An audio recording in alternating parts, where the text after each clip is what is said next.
AP ప్రజలకు good news. ప్రభుత్వ కార్యాలయాల చుట్టూ తిరగక్కర్లేదు.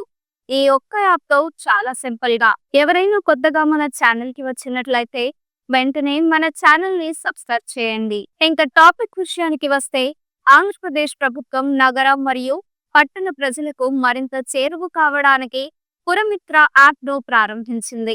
ప్రభుత్వ కార్యాలయాల చుట్టూ తిరగకుండా 119 రకాల సేవలను ప్రజలు ఈ యాప్ ద్వారా పొందవచ్చు.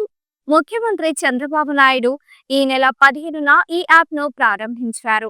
పట్టణ ప్రజలకు అవసరమైన పరిశుభ్రత, నీటి సరఫరా, ఇంజనీరింగ్ సమస్యలు, వీధి దీపాలు, రెవెన్యూ వంటి విభాగాలను అందుబాటులోకి తీసుకువచ్చారు.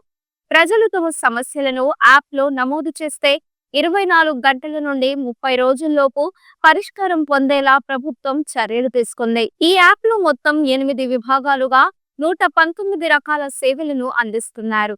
వీటిలో పరిశుభ్రత, ప్రజారోగ్యం, పట్టణ ప్రణాళిక, పేదరిక నిర్మూలన, ఇంజనీరింగ్, వీధి దీపాలు, రెవెన్యూ వంటి ముఖ్యమైన సేవలున్నాయి.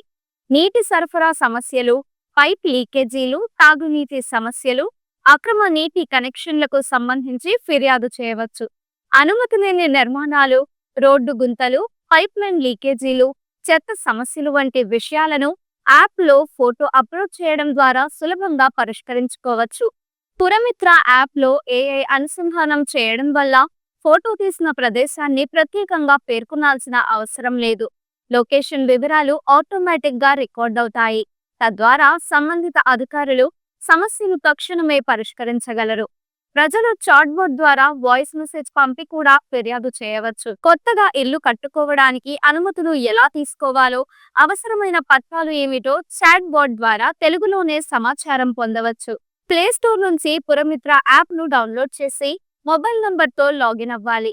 ఓటీపీ ఎంటర్ చేసిన తర్వాత సేవలు అందుబాటులోకి వస్తాయి.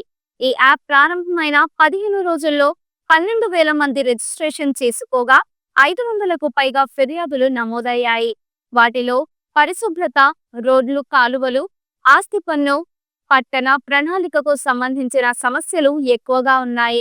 పురమిత్ర యాప్ ద్వారా ప్రజలు త్వరితగతిన సమస్యల పరిష్కారం పొందుతుండడంతో ఇది ప్రజలకు ఎంతో ఉపయోగకరంగా మారింది. ఈ వీడియో మీకు నచ్చినట్లయితే లైక్ చేయండి. మీరు ఎటువంటి అప్డేట్స్ గురించి తెలుసుకోవాలనుకుంటున్నారో వెంటనే కామెంట్ బాక్స్‌లో కామెంట్ చేయండి.